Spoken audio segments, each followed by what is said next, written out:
All right, good afternoon. We want to welcome everyone to our Learn at Lunch webinar, Budgeting 201, Cash Flow Management for Busy People, hosted by our Church Benefits Board team. I want you to please note that this session is being recorded, and at the conclusion of our presentation, we'll stop the recording and then we'll open it up for a live Q&A session. We are delighted to be joined today by our guest presenter, Amy Artiga. Amy is a longtime friend and trusted partner of Church Benefits Board. She's a mom, a wife, author, and a speaker, and she brings deep professional expertise as a certified financial planner and a certified kingdom advisor. Wow, Amy, do you ever sleep? How do you do all this? Amy holds degrees in financial planning, business, and theology, and she serves as a faculty member for our CBB-sponsored financial wellness education events that we fondly call our FWEEs. Amy, we welcome you. We're grateful for your partnership, and we're excited to learn from you today. Thank you so much, Rob. I'm so glad to be here with everyone and getting to connect with you virtually. I love doing the FWEEs and getting to connect with people in person, but I know not everyone can make it to them, though hopefully you'll come to the next one. But today we're going to just take some time here at lunch. Feel free to be eating. You're all muted, so you can eat while you watch. And we're going to talk about budgeting. And just to start, I want to start with a very basic, what is a budget? That's something that, you always hear people talk about budget, but a lot of times people can't actually define one. Like, what is a budget? And simply, a budget is a list of all the money you have coming in and going out. It doesn't have to be very complicated. It can just say, this is what I'm earning, what gets deposited in my bank account each month, and this is what I spend each month. And it's basically going to be as complicated as you want it to be. And there's really two uses of a budget, and that's informational or behavior change. In the first use and the foundation, the main one is just, it's informational. It gives you information on how much money you have coming in and where it's going. And a lot of people think of budgeting as something that, tells them what to do, but really in its essence, it's just pure information. Like your tax return. Your tax return isn't telling you how to spend your money. It's just telling you how much money you brought in and how much you have to pay to the government. A budget in the same way is just telling you how much money you have coming in and how much you have going out and where it's going. And then some people do like to take it and move to the next step, which is behavior change. But you really don't have to do that. The core purpose of a budget is informational and just letting you know where your money is going and what money you even have. But if you do choose to take it to the next step in behavior change, it's really important to have that budget and know what you have to work with in order to change those behaviors. And most of today, we'll just be talking about how to put together a budget in more the informational side. But at the very end, I'll talk about, okay, now that you know what's happening with your money, if you want to make changes, what's the best way to go about doing that? And we're talking about budgeting today, not because I say it's important, not because, the internet says it's important, but there's some key reasons why having a budget is really important. And the first one is that knowing what's going on is just an important part of biblical stewardship.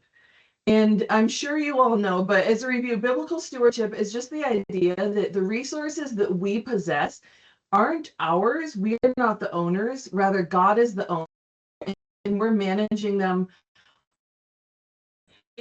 And so think about if you're going to the Super Bowl in 2 weeks. If you're going to the Super Bowl, you likely have a roster of all of your players. It tells, who they are. It tells what position they play, their physical condition, if they're injured, if they're not injured, because you're going to the Super Bowl and you want all the information you need to know how to play the game and how to win. And that's really important because if you're the coach, you're not the owner. And so if you lose, you might get fired. I know that's really popular with a lot of, sports. It's like if you don't win, you get fired. And that's because you aren't the owner. You're just the coach. You're there to manage the team on behalf of the owner.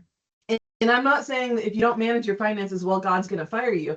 But it's the same kind of approach you should take in thinking of your finances not as your finances to do whatever you want to do with, but rather these are God's finances that you want to manage in accordance with his will And in order to do that, you need to know what the finances are. You need to know what money is coming in and what's happening with it. Otherwise, it'll be really hard to manage your money in a biblical stewardship type of way. And then the next bullet point I have here is that tracking your spending clarifies expenses and brings awareness. And it's amazing how a lot of people really have no idea what they're spending. You can actually look up statistics. A lot of people don't even know what they earn. You ask them, like, how much money do you earn? It's like, I have no idea. And so even most people don't know, but it's really good to know. And I remember when I helped my little brother make a budget when he was young and single. It was like, income, gas, car insurance, Panda Express. And when he saw how much money he was spending at Panda Express, he was flabbergasted, because basically all he ate was tuna sandwiches and Panda Express. But it just, the awareness was very useful for him. And this isn't something where it should be a sense of guilt where you say, okay, this is what I'm spending. Oh, now I feel really guilty. And that's actually one of the things that leads people to not budget, is because they don't want to know, because they feel guilty about it. And the truth is, even if you don't know what you're spending, you're still spending it. So, it's still happening whether you're aware or not. So it's really good to be aware of it. And sometimes that awareness will actually cause you to adjust your habits and your spending, even without doing that intentionally. I've seen studies where people, if they track what they eat, they actually lose weight, even though they're not trying to lose weight or trying to make any changes, but just the awareness of what they're eating leads them to eat healthier and lose weight. And so a budget's just really important to be clear about what's going on and have an awareness of how you're spending your money. And then the last one here, this is really important for you who are getting closer to retirement, or if you're putting together a financial plan. Shout out, when we do the FWEEs, the financial wellness education events, if you attend and you're a participant in the 403B, then you can go get a financial plan for free. And this is something that's really important to know for those financial plans, because in order to know when you can afford to retire, you need to know how much you're spending. Because I've run projections where a difference in $1,000 a month in spending makes a difference of 5 years in how long someone's money will last. So you can't, enter retirement not knowing what you're spending. And you might say, oh, well, I think I spend $5,000 a month. And then you retire, you live a couple of years and you realize, oh, actually, I'm spending $7,000 a month. And now my money's going to run out by the time I'm 73. And now I need to go back and get a job. So it's really important to know what you're spending as you prepare to know when you can retire, how much you need to save for retirement, and things like that.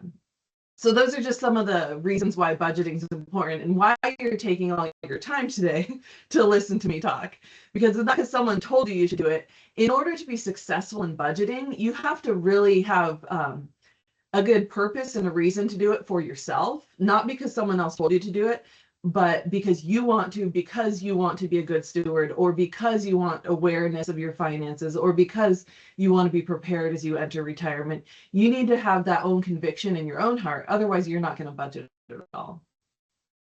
And I have this verse here from Proverbs. Budgeting is basically the modern version of this verse. The verse says, be sure you know the condition of your flocks. Give careful attention to your herds, for riches do not endure forever, and a crown is not secure for all generations. When this verse was written, wealth was not money in a bank or 403B or your house. Wealth was your flocks. It was your sheep. It was your goats, because there were no banks and your house was likely a tent. In this society, their wealth was their flocks and their animal. And it's saying here, know what kind of condition your flocks are in, know how many sheep you have, know if they're old or young, if they're healthy, if they're sick. Because just knowing that you have sheep out there somewhere isn't going to last. Because if your sheep are getting sick and your flock is dwindling, then in the future, you're not going to have anything to live off of. So you need to pay careful attention. Says, give careful attention to your herds, not just be aware that they're there somewhere, but careful attention to make sure that your riches will last for as long as you need them to. And so in our modern times, some of you may have sheep. I don't know. That sounds like fun, actually. But I don't have sheep. I have a bank account. I have savings. And for me, that's my wealth that I need to pay careful attention to. And likely it's the same for you. Now, one thing I want to let you know, there isn't one right way to manage your cash flow. I'm going to talk about one kind of budgeting system and some principles that you can apply to managing your cash flow, but there isn't one right way. The best system is that which works for you. The most important thing is that you figure out a way to be aware of your spending and to do it in a way that helps you stay on track to reach your goals. So if you already budget and you already have a system in place and it's great and it works for you, go ahead and stick with it. If you don't, learn what I'm saying here and apply that, or maybe tweak it a little bit. Do what works for you. There's not one right way. The important thing is just to be aware of your spending, aware of your income, and to know what's going on with your cash flow. So oftentimes budgeting is very overwhelming for most people. And if you look at this slide, you can see why. It's like a long, long list of things. If I handed this to you and said, okay, go budget, here's your form, you would look at me and say, I'd rather prepare a sermon, goodbye. Because this is just overwhelming. It's not appealing. Even for someone like me who likes spreadsheets and more detailed finances, this is not at all appealing.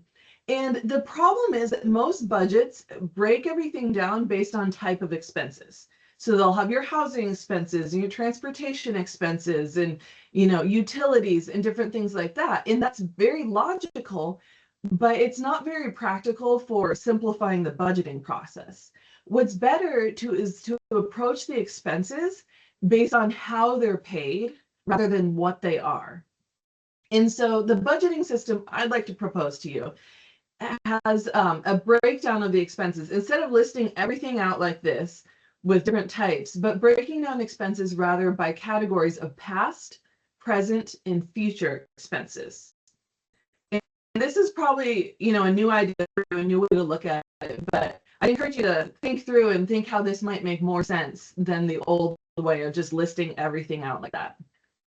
And so to start, past expenses are fixed expenses that you're already committed to. So things like your mortgage, your rent, your utilities, any debt payments you have, monthly insurance payments, you know, your gym membership. These are things that you've signed up for, you've already committed to them, and you just pay them on a monthly basis.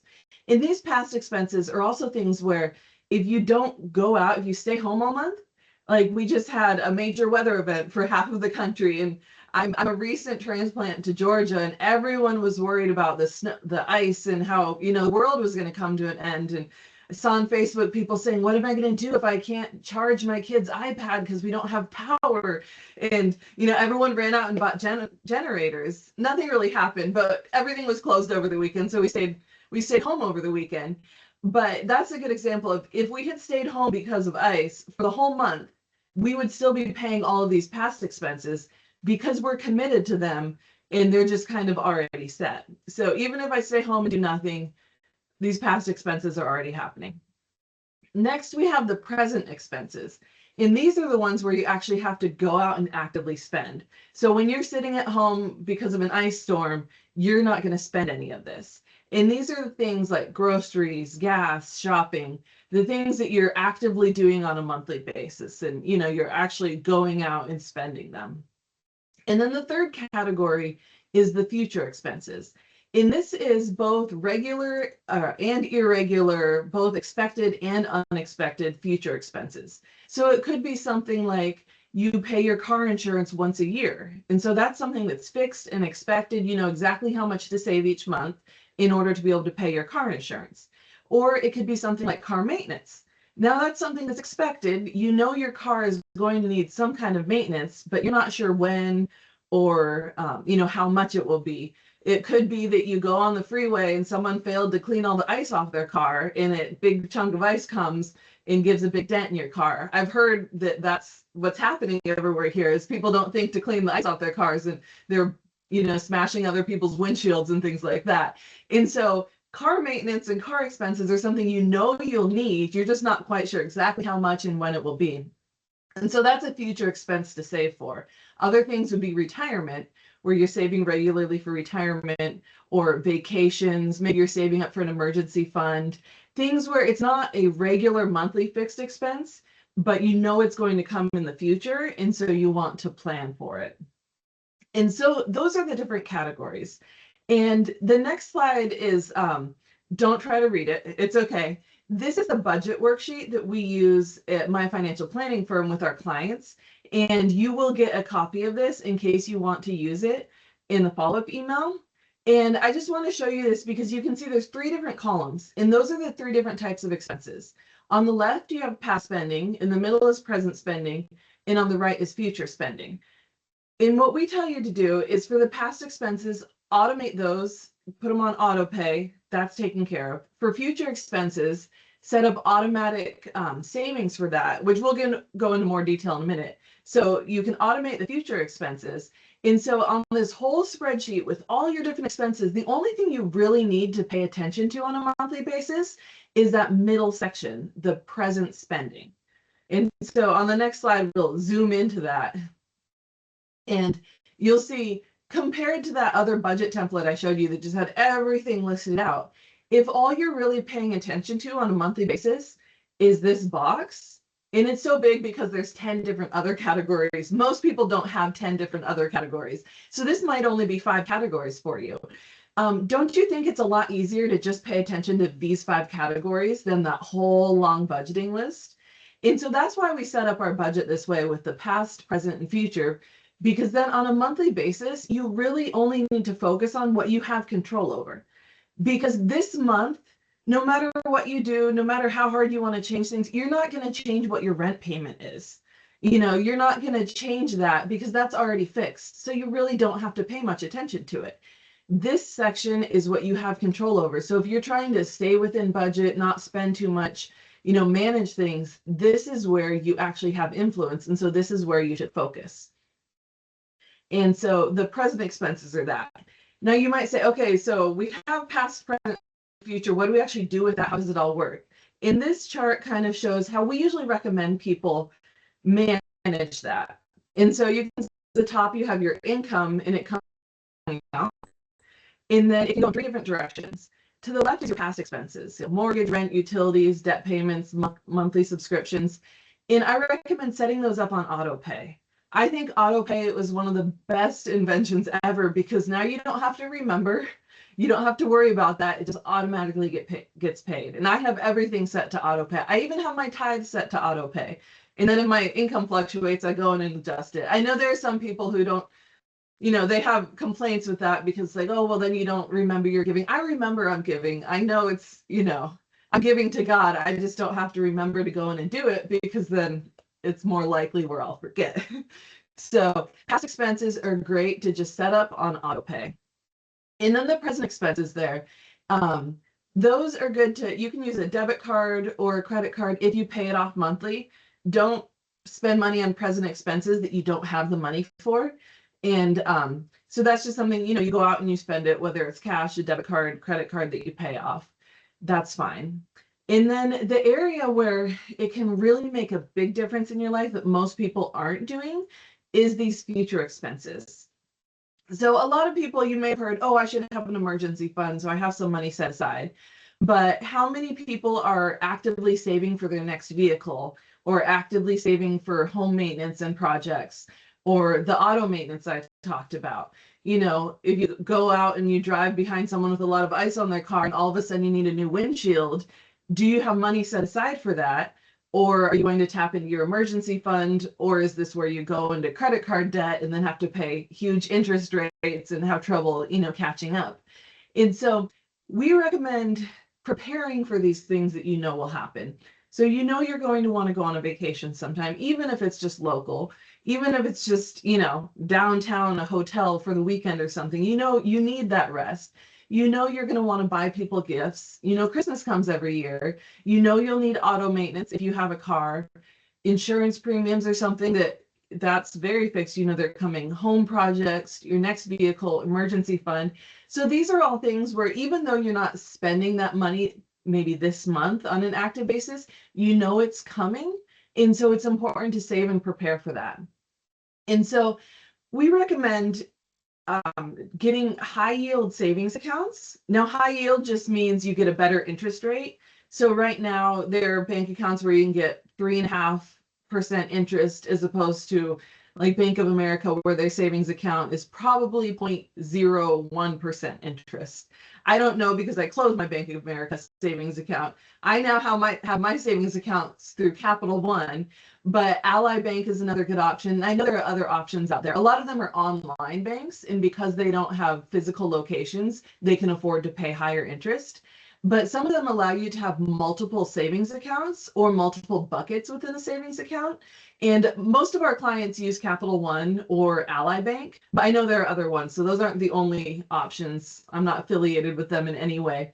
But basically, you set up different savings accounts for your different future spending needs. So this isn't just, oh, here's my savings account, I have a bunch of money in there, because maybe you don't know what the different money is for, and you go on vacation and spend it all, and then the next week you need to fix your car and there's nothing left there. And so it's really good to have it split out into different categories. And so in this picture, you can see there's different buckets for all these different categories. And so what you do is you set up these different savings accounts for your different savings categories, and then set up automated contributions to each one. So maybe you're still working on building your emergency fund. You say, okay, we're going to do $100 a month to that. Or for home projects, that, in the next couple of years, you're going to need a new roof. So you're saying, okay, maybe $300 a month towards that. And some things are really easy to know how much to save on a monthly basis. So if you pay insurance on an annual basis, then you can just take what your premium is and divide it by 12, and that's exactly what you should save. But other things are a little bit harder, like auto maintenance. You're like, okay, how much do I spend? How much do I need? And kind of the best way to figure that out is look at what you've spent in the past, and then, average it out to an annual spending, and then divide that by 12 and say that each month. And for some things like that, you might have to adjust as you go. You might find that you save way too much, and it's like, great, I have more money, I can put that in a different category. Or you may find, oh, I'm really not saving enough, so then you increase your savings at some point in the future. So this is something where sometimes it takes a while to get a good rhythm and figure out exactly how much you should be saving for these things. But having savings for them will be huge, because I remember once, this all happened in one year. My HOA sent a letter and said, oh, you need to paint your house. And it wasn't a small house. It was like, okay, this is going to be a really big project, so we need to paint our house. Okay, so we get painters, and they come and they're pressure washing the house, because that's what they do before painting.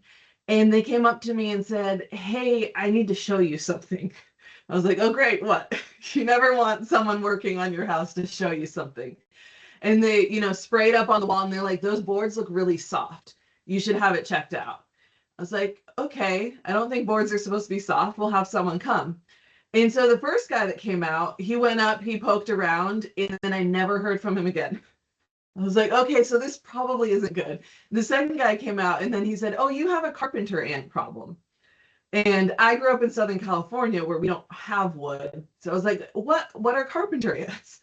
They're big, they're not cool. And so it's like, okay, now we have to replace a bunch of siding, dig in. There was even mold in there because of the carpenter ant problem, so fix all that. And then that winter, we had a bunch of snow. I was living in Vancouver, Washington at the time, if you're wondering. We had a bunch of snow, and it got, up into the siding and leaked in. So then, we had to get a new roof. In all of that within 1 year. And at that time, I was like, thank you, Jesus. I have an emergency fund, and I have savings for my home, because having all that at once, what I could save towards the house was not enough. So we had to go into the emergency fund. But having that savings was huge, because when you're going through something like that, it's a huge pain and it's stressful. Trying to find someone to fix your house, trying to find someone, to paint and do all of that. It's not fun. It's a lot of extra work. Now, if I were stressed about how I was going to pay for it and using a credit card and stressed about the interest rate, that would have made it so much worse. So I highly, highly, highly recommend saving for these future expenses that are going to come, so that when they do happen, you have money sitting right there for it. And so if all you hear today is this will make a big difference and this will be worth listening to the whole webinar. It's just saving for those future expenses and having automated contributions. That makes a big difference because you don't have to think and go in each month and say, oh, I need to put this much money here, I need to put this much money here, and actually remember to do that. If it's all automated, then all you're really thinking about is your present expenses. And then when you need to work on your car, you just go into that account, move some from the savings back to your checking account and pay that bill. Or when you decide it's time for a vacation, you just look in that account and say, okay, how much do I have here? Are we going local, or how big of a trip is it going to be based on what we have in this account? And then you have it there. And so this, I highly recommend saving for future expenses with this. And so this is kind of the cash flow management system that we use with our clients at work. And so I'd like you to take the principles and figure out how it works best in your own life. Because maybe you do everything exactly like this, and that's great. Maybe you do it differently, and that's okay too. One really important thing, if you're married, is to be on the same page with your spouse. What tends to happen in marriages is one person will be much more into the details and all that stuff, and the other person is not at all interested. And so what happens is the detailed person, the engineer per se, they'll create this really complicated budget, and then when they share it with the other person, they look at that long slide and go, like the slide with all the different items, and they go, okay, this is overwhelming, and they completely check out. And so you need to find something that works well for both spouses in a relationship. Maybe the person who likes the complicated things, they handle the budget, but the budget needs to be simple enough so the other spouse can actually follow it and not like run away screaming when they see it.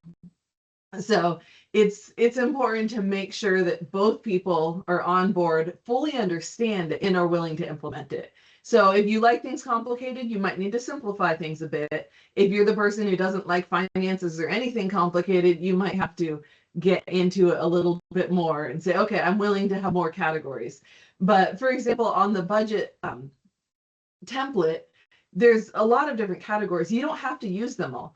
You can combine categories and simplify it, or you can break it out even more if you want. Like if you have kids, you could have one line that just says kids activities, and that's what I have. Or you could break it out. It could be, Jenny's soccer, David's football, Amy's piano. You could break it out as detailed of information as you want or as simple as you want. The important thing is knowing what you have and what's happening with it. And as far as what's happening with it, that can be greatly simplified using modern technology and apps. So when it comes to tracking your finances, there are a lot of different things you can do. You can, write things down on a piece of paper and just keep track that way. You can use a spreadsheet. You can use an app. There are a lot of apps like YNAB, You Need a Budget. That's probably the app that I've heard the most praise about from clients. But another newer one is Monarch Money, and that is actually very good as well. A lot of people like that. And then there's things like Every Dollar, Credit Karma. Sometimes your bank or your credit card company will actually have something within the portal where you can track your expenses and categorize them as well. And the Empower portal has that as well. If you have the 403B, you have access to that. And so there are different ways to track what you're spending. I was, historically a spreadsheet person.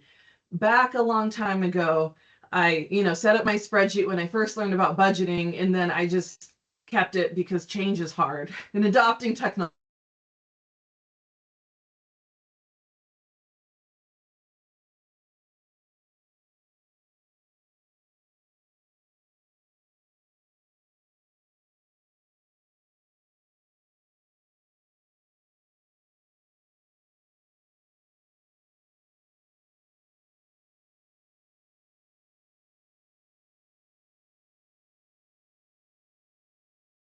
Looks like we lost Amy there.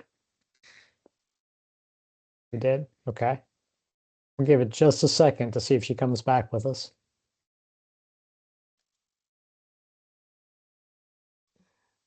She's still logged into the meeting, but we lost video and audio. So let's see. Very good. We've got so many good questions coming in. If you all, thank you for engaging. If you'll give us just a little bit of time, we'll address these right after we end the recording. So thank you for engaging in that. Let's give Amy just another minute to come back with us. Yep, and start thinking of your questions. Feel free to go ahead and put them in the chat. Nicole is actively scanning your questions, so she will be ready to represent you when the question and answer time comes together.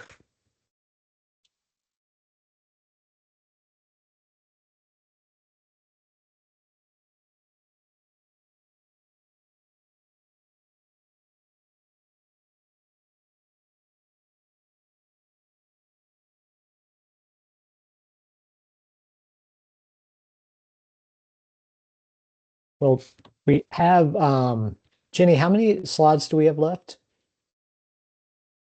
There's one more slide left, and this was the homework slide. So we Okay. can, why don't we go ahead and share this, and we'll just kind of go through kind of what Amy was suggesting everyone do. I'm sure she had more to share, but Rob, do you want to go through these, or would you like me to? You can go ahead. Go ahead, Jenny. So she mentioned this throughout her presentation to one of the ways to figure out what your past expenses are is go through and just write down historically what your expenses have been. Those mortgage payments, all those things are going to stay the same consistently. Look at your statements to go through that historical representation of what your present and future payments may be.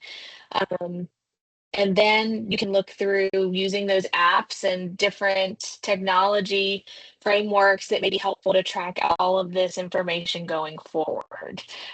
And then remember, look for facts, not judgments or aspirations. So again, the reason to build a budget, what she talked about in the beginning was A, for information.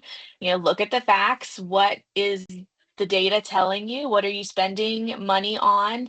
And then if you want to go further and help that information help change behavior, then you can decide what's most important to be focusing in on your budget and where you want to maybe make some shifts and focus on. So I think now we'll hopefully, Beth, have you had a chance to text with Amy? Maybe reach out to her? Or maybe we can send her a text and see if she can log out and log back in. I was going to send her a text, but I don't actually have her phone number handy, Rob. Do you? All right. You So let's do this, you all. We want to, even though Amy's not here, want to thank Amy for her time with us today, giving us this whole new framework of understanding budgeting around past and present and future expenses.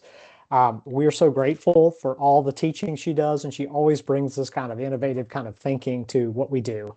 And wanted to mention again that Amy is one of our faculty persons for our financial wellness education events, the FWEEs. We will be having 2 of those this year, one in April and one in August. So we hope many of you all can join us. And when you do, you will get a copy of Amy's book. So let's go ahead. Thank you all for joining us. We're going to end the recording now, but then we're going to open it up for Q&A.